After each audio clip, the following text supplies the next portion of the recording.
Last year, we've met and spoken with dozens of parents and community members throughout the city of Louisville and Lexington in support for public charter schools. And overwhelmingly, we always hear three things. That low-income parents, just like working-class parents, just like any parent, they want their children to receive the best education they possibly can. They want their children to graduate high school and go on to attend college. And then the third thing is, sadly, in their current school, in their current system, it's unlikely that their child will graduate college or career ready. On October 27, 2014, we stood with community and parents and pastors on the steps of City Hall in Louisville to urge you and your colleagues to support their children in the upcoming legislative session in support for public charter schools. Parents spoke about how the limited options kept their child stuck in one of Jefferson County Public Schools' 18 persistently low-performing schools, how a lack of choice is leaving their children and their communities without hope for the future. Charter schools, I want to talk to you a little bit about, are tuition-free public schools. They are free to be a little bit more innovative. They're held accountable for student academic achievement.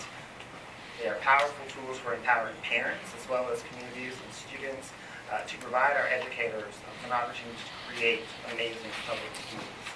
Charter schools, they don't loosen their accountability or academic standards. They actually follow some of the same accountability measures as traditional public schools.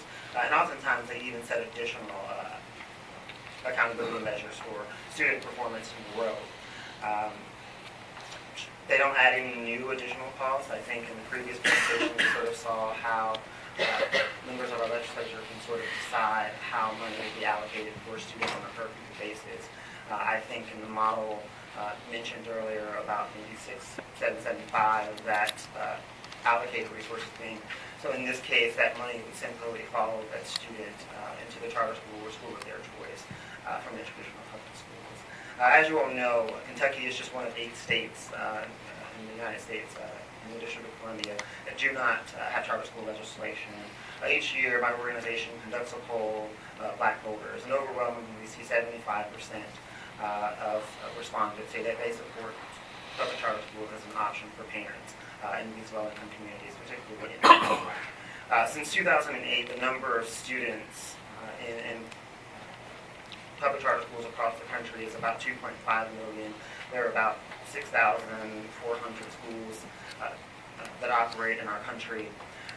We see that recent studies, most recent would be the Stanford University study on education, found that minority students attending public charter schools gain an additional 6 weeks of learning and reading than their traditional district school peers, and about 7 additional weeks in math. We talked about the National Assessment of Education Progress. Sort of more than half of black students, or 52%, scored below basic in reading.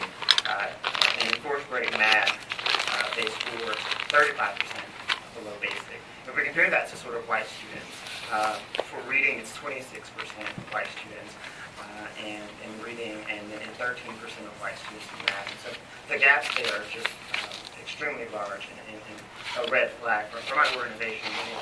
We really support charter schools as an option for parents to choose, especially we see across the country how these options serve the needs of low-income students. They give their parents an opportunity for hope and for change.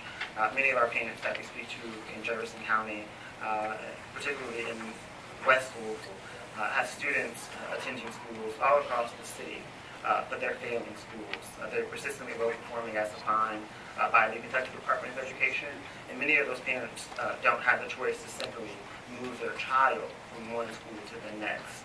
A lot of the magnet programs in schools in Jefferson County are very selective in students which they allow to attend.